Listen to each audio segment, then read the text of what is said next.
दोस्तों आज के इस वीडियो में हम डिस्कस करने वाले हैं आपके BSc third year 6 semester zoology के पेपर फर्स्ट का यूनिट 5 जिसमें कि आज हम डिस्कस करेंगे क्लीवेज पैटर्न। तो वीडियो में सबसे पहले हम जानेंगे कि क्लीवेज पैटर्न होता क्या है, क्लीवेज पैटर्न का जो तरीका है वो कैसे होता है। तो क्लीवेज पैटर्न से जुड़े हुए जितने भी टॉपिक है सभी टॉपिक को हम डिटेल से डिस्कस करेंगे। तो वीडियो इम्पॉर्टेंट है। वीडियो इम्पॉर्टेंट इसलिए है क्योंकि इस टॉपिक से रिलेटेड आपके एग्ज़ाम में क्वेश्चन पूछे जाते हैं। तो वीडियो को आप ध्यान से देखिएगा, पूरा देखिएगा, वीडियो को कहीं स्किप मत कीजिएगा। तो आइए समझते हैं कि क्लीवेज पैटर्न होता क्या है।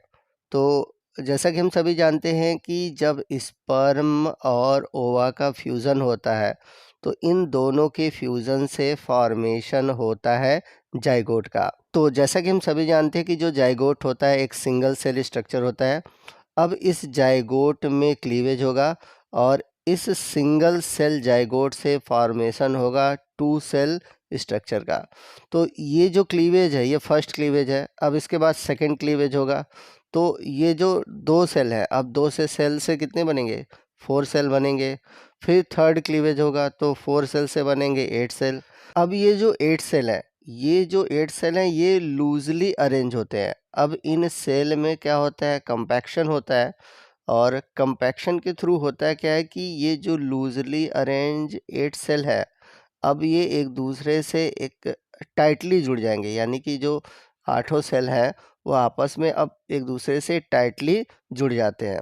अब ये जो 8 सेल है इसमें फोर्थ क्लीवेज होगा। अब 8 सेल से बन जाएंगे 16 सेल। तो ये जो 16 सेल स्ट्रक्चर होता है इसे हम बोलते हैं मॉरुला। अब इसके बाद डिवीज़न होता जाएगा तो 16 सेल से 32 सेल और बाकी सेल बनते जाएंगे और मॉरुला स्टेज से आगे जाके ब्लास्टुला स्टेज बनेगा। तो इसमें होगा क्या कि कुछ जो सेल होंगे वो बाहर की ओर बनेंगे और कुछ जो सेल होंगे वो अंदर की ओर बनेंगे। तो बाहर की जो सेल होंगे उसे हम बोलेंगे ट्रोफोब्लास्ट और जो अंदर की ओर सेल होता है उस सेल को हम बोलते हैं इनर सेल मास, यानी कि शार्ट में हम इसे बोल सकते हैं ICM। ICM से आगे जाकर बनता है एम्ब्रियो और ये जो ट्रोफोब्लास्ट है ये एम्ब्रियो बनाने में मदद नहीं करते, जबकि ये एक्स्ट्रा एम्ब्रियोनिक मेम्ब्रेन बनाने में मदद करते हैं, जैसा कि प्लेसेंटा जो है इसी से बनता है। तो ये सभी क्लीवेज कैसे होते हैं इसके बारे हम आगे अभी वीडियो में डिटेल से जानेंगे। यहाँ पर मैं आपको बता दूं क्लीवेज में जो हर एक सेल बन रहा है हर एक सेल को हम बोलते हैं ब्लास्टोमियर।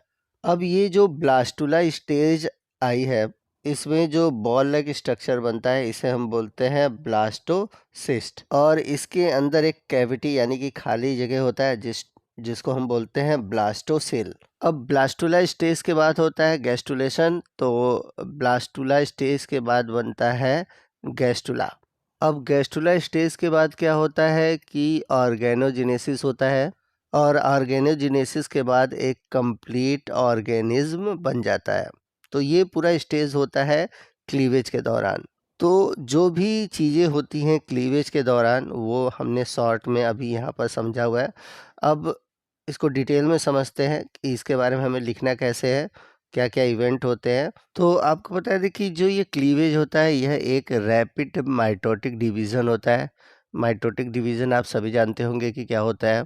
तो माइटोटिक डिवीज़न में एक सेल से दो इक्वल सेल बनते हैं और जो न्यू सेल बनता है उनमें क्रोमोसोम नंबर जो होते हैं वो पेरेंट सेल के बराबर होते हैं। अब बात आती है कि हम इसे रैपिड क्यों बोल रहे हैं। रैपिड इसलिए बोल रहे हैं क्योंकि इसमें जो डिवीज़न होता है बहुत फास्ट होता है। तो रैपिड सेल डिवीज़न की वजह से जो एक सेल में जो नॉर्मल डिवीज़न होता है, नॉर्मल डिवीज़न क्या होता है G1 S G2 और M, लेकिन जो ये क्लीवेज के दौरान ये जो G1 और G2 है ये दोनों स्टेज जो होते हैं वो अब्सेंट हो जाते हैं, यानी कि केवल दो ही फेजेस होते हैं, बाई फेज होते हैं S और M, G1 और G2 नहीं होते हैं। अब ये जो डिवीज़न है यानी कि ये जो क्लीवेज होता है वो फर्टिलाइजेशन के बाद ही होता है। During cleavage the enormous volume of zygote cytoplasm is divided into numerous small cell called blastomere. जैसे कि मैंने बताया था कि एक सेल से दो सेल, दो से चार, चार से 8 बनती है, तो ये जो सेल बनती है उसी को हम बोलते हैं ब्लास्टोमियर। और जाइगोट का जो साइटोप्लाज्म है वो डिवाइड होता है छोटे छोटे सेल में। By the end of cleavage the blastomere have usually form a sphere known as blastula. और क्लीवेज के एंड में एक गोल गेंदनुमा संरचना बनती है, स्फीयर बनती है, जिसे हम बोलते हैं blastula. During cleavage rapid cell division divided the cytoplasm of the fertilised egg into numerous cell. The embryo often accomplishes this by absorbing the gap period of the cell cycle। कहने का मतलब है कि जब क्लीवेज होता है तो जो गैप पीरियड है, यानी कि जो G1 और G2 है, ये absent होते हैं। इसमें केवल दो ही स्टेप पाए जाते हैं, M फेज यानी कि माइटोसिस और S फेज यानी कि DNA सिंथेसिस। तो याद रखिएगा यहाँ पर केवल बाईफेजिक सेल साइकिल चलता है।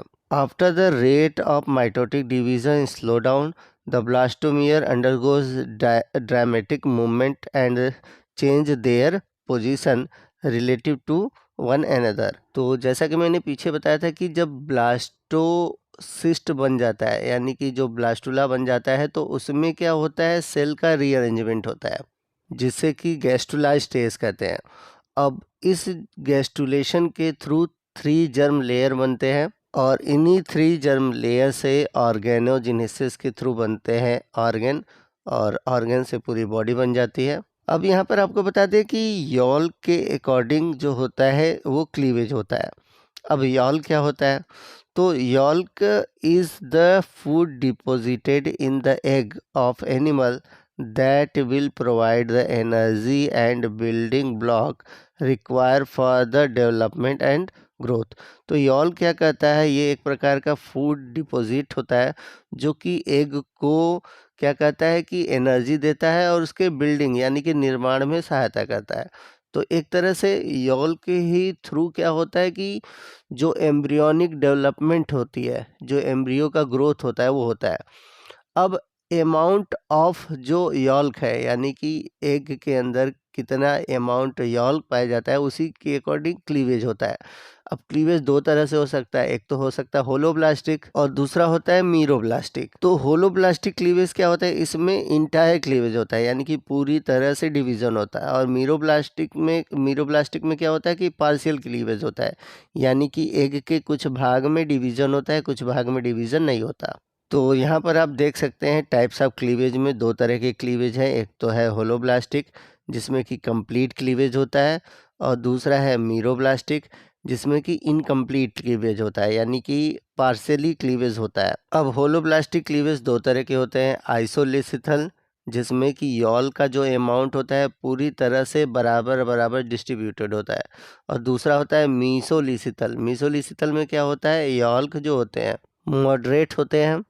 अब यही बात करें अगर हम मीरोब्लास्टिक की, तो मीरोब्लास्टिक दो तरह के होते हैं, टीलोलिसिथल और सेंट्रोलिसिथल।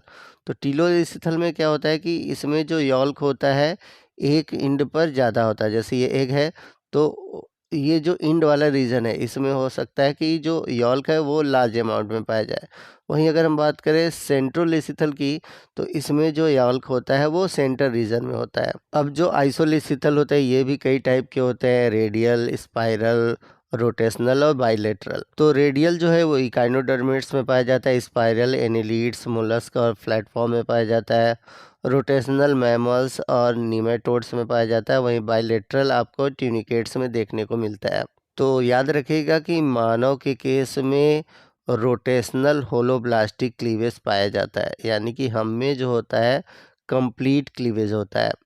वहीं अगर हम बात करें मीजोलेसिथल की, तो इसमें रेडियल टाइप का क्लीवेज पाया जाता है, और जो रेडियल होता है वो पाया जाता है एम्फीबियंस में। वहीं अगर हम बात करें टीलोलिसिथल की, तो इसमें दो होते हैं, बाइलेटरल और डिस्कॉइडल। तो बाइलेटरल जो होता है वो पाया जाता है सिफेलोपोड्स में और मोलस्क में। वहीं अगर हम बात करें डिस्कॉइडल की, तो ये पाया जाता है फिश में, रेप्टाइल्स में और बर्ड में। तो यहाँ पर मैंने जो फ्लो चार्ट बनाया हुआ है इससे रिलेटेड क्वेश्चन आपके पूछे जाते हैं, जैसे पूछ देगा कि आपके एग्ज़ाम में कि बर्ड में किस तरह का क्लीवेज पाया जाता है। तो आपको पता होना चाहिए कि बर्ड में मीरोप्लास्टिक डिस्कॉइडल डिवीज़न पाया जाता है। बात करें सेंट्रोलेसिथल की, तो इसमें आता है सुपरफिशियल डिवीज़न, जो कि पाया जाता है इंसेक्ट में। तो यहाँ पर मैंने दे रखा है कि आइसोलेसिथल, मीज़ोलेसिथल, टीलोलेसिथल और सेंट्रोलेसिथल, इनकी परिभाषा क्या होगी और इसके एग्जाम्पल क्या है। तो आइसोलेसिथल में क्या है कि जो यॉल्क होता है वो यूनिफॉर्मली डिस्ट्रीब्यूटेड होता है, जैसे कि सी अर्चिन में, माउस में। वहीं मीज़ोलिसिथल में क्या है कि मॉडरेट अमाउंट ऑफ यॉल्क होता है, जैसे कि फ्रॉग में। वहीं टीलोलिसिथल में क्या है कि डेंस यॉल्क होता है, जो कि एक इंड पर पाया जाता है, जैसे बर्ड, रेप्टाइल्स। वही सेंट्रोलिसिथल में क्या होता है कि जो यॉल्क होते हैं वो कंसंट्रेटेड होते हैं मिडिल रीजन में, जैसे कि इंसेक्ट, अगर एग्जांपल की बात करें फ्लाई में। तो आइसोलिसिथल में किस तरह के डिवीज़न होते हैं, जैसे कि मैंने बताया था, रेडियल है, स्पाइरल है, बाइलेटरल है, रोटेशनल है। ठीक है, तो किस तरह से सब में अलग अलग तरह से डिवीज़न होते हैं और उसके स्ट्रक्चर कैसे होते हैं, वो सभी आप यहाँ पर देख सकते हैं। वही मीसोलिसिथल में कैसा होता है, डिस्प्लेस्ड रेडियल होता है, उसका दिया हुआ है और सभी के एग्जाम्पल दिए हुए हैं। वहीं अगर हम बात करें मीरोब्लास्टिक की, यानी कि इनकम्प्लीट क्लीवेज में टीलोलिसिथल और सेंट्रोलिसिथल है। टीलोलिसिथल में जैसा कि मैंने बताया था बाइलेटरल डिस्कॉइडल है, उसका फिगर है, और सेंट्रोलिसिथल में सुपरफिशियल है। तो आइए नेक्स्ट हम बात करते हैं कि होलोब्लास्टिक क्लीवेज और मीरोब्लास्टिक क्लीवेज में क्या डिफरेंसेस हैं। तो मीरोब्लास्टिक क्लीवेज में होता क्या है कि जो एग होते हैं उसमें पूरे एग में डिवीज़न नहीं होता, यानी कि एग के कोई जो स्मॉल पोर्शन होता है उसके साइटोप्लाज्म में क्लीवेज होगा, और जिस भाग में क्लीवेज होगा वहाँ पर यॉल्क पाया जाता है। जैसा कि आप देख सकते हैं ये पूरा एग है और इसमें पूरे एरिया में डिवीज़न नहीं हो रहा है, सिर्फ यहीं पर डिवीज़न हो रहा है जहाँ पर यॉल्क पाया जा रहा है। जबकि अगर हम बात करें होलोब्लास्टिक क्लीवेज की, तो इसमें कंप्लीट क्लीवेज होता है एग में, क्योंकि इसमें जो यॉल्क होता है वो पूरी तरह से साइटोप्लाज्म में पाया जाता है। तो यहाँ पर ये एग सेल है, अब इसमें देख रहे हैं जो डिवीज़न हो रहा है कम्प्लीटली हो रहा है। अगला पॉइंट है the cleavage furrow does not go through the whole egg. तो क्लीवेज फरो क्या है, यहाँ पे जो ये डिवीज़न हो रहा है इसी को हम बोल रहे हैं क्लीवेज फरो। तो ये जो क्लीवेज फरो होता है वो पूरी तरह एग में नहीं होता, क्योंकि डिवीज़न तो यही हो रहा है, इसीलिए क्लीवेज फरो भी यही बन रहा है। ठीक है, वहीं अगर हम बात करें होलोब्लास्टिक की, तो इसमें जो क्लीवेज फरो है ये पूरे फर्टिलाइज एग में बनता है। अगला डिफरेंस है कि जो मीरोप्लास्टिक क्लीवेज होता है ये लार्ज एग में होता है, क्योंकि उसमें हाई अमाउंट ऑफ यॉल्क पाया जाता है। जबकि होलोप्लास्टिक क्लीवेज क्या होता है, वो स्मॉल एग में देखने को मिलता है, क्योंकि इनमें जो यॉल्क है वो मॉडरेट अमाउंट में है। अगला डिफरेंस ये है कि जो मीरोप्लास्टिक क्लीवेज है ये आपको मैक्रो और मीज़ो, या फिर कह सकते हैं जो टीलोलिसिथल और सेंट्रोलेसिथल एग है उनमें देखने को मिलता है। जबकि होलोब्लास्टिक क्लीवेज आपको आइसोलेसिथल, माइक्रो और एलेसिथल एग में देखने को मिलेगा। इसके अलावा जैसा कि मैंने पीछे चार्ट में बताया था कि मीरोब्लास्टिक में आपके आते हैं टीलोलेसिथल, जिसमें कि बायलेटरल और डिस्कॉइडल होता है। वहीं होलोब्लास्टिक में हमने देखा कि आइसोलेसिथल, जिसमें कि रेडियल, स्पाइरल, बायलेटरल और रोटेशनल था। तो पीछे मैंने चार्ट में बताया वही चीज़ यहाँ पर डिफरेंस में दिया हुआ है। आइए शॉर्ट में हम समझते हैं कि जो क्लीवेज पैटर्न है वो कैसा होता है। तो क्लीवेज के 4 तरह के पैटर्न होते हैं। पहला है मेरिडियोनल प्लेन ऑफ क्लीवेज। तो मेरिडियोनल में क्या होता है कि जो जो क्लीवेज फरो है वो एग के बीचों बीच से होकर जाता है। तो आप देख सकते हैं ये बीचों बीच से होकर काट रहा है। देखिए एग में क्या होता है, ये तो होता है एनिमल पोल और नीचे की ओर होता है वेजिटल पोल। तो ये जो फरो है ये एनिमल पोल और वेजिटल पोल दोनों को ही काटेगा। वहीं अगर हम बात करें इक्वेटोरियल प्लेन क्लीवेज की, तो इसमें क्या है कि जो क्लीवेज फरो है वो एनिमल पोल और वेजिटल पोल इन दोनों के बीच से काटता है।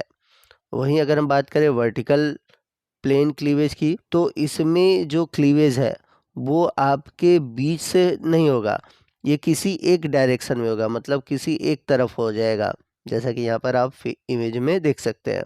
वहीं अगर हम बात करें लैटिट्यूडनल क्लीवेज की, तो इसमें क्या है कि ये तो इक्वेटोरियल की ही तरह है, लेकिन इसमें क्या है कि ये किसी एक पोल की तरफ काटेगा, चाहे वो एनिमल पोल की ओर हो चाहे वेजिटल पोल की ओर हो। तो ये था मेरिडियन, इक्वेटोरियल, वर्टिकल और लैटिट्यूडनल क्लीवेज। आई होप कि आपको क्लीवेज से जुड़े हुए सभी टॉपिक अच्छे से समझ में आ गए होंगे। मैंने वही चीज़ों को डिस्कस किया है जो कि आपके एग्ज़ाम के पॉइंट ऑफ व्यू से इम्पॉर्टेंट है और बहुत डिटेल में हम लोगों को नहीं पढ़ना है आपके बीएससी स्टैंडर्ड के हिसाब से देखा जाए। तो मैंने टू दी पॉइंट चीज़ों को यहाँ पर डिस्कस किया हुआ है। तो आपको आज का ये वीडियो कैसा लगा कमेंट करके ज़रूर बताइएगा। वीडियो अच्छा लगा हो तो प्लीज़ वीडियो को लाइक करिएगा, अपने दोस्तों में शेयर कीजिएगा और कोई भी डाउट है आप हमसे कमेंट करके पूछ सकते हैं। तो मिलते हैं अगले वीडियो में अगले टॉपिक के साथ, तब तक के लिए जय हिंद, जय भारत।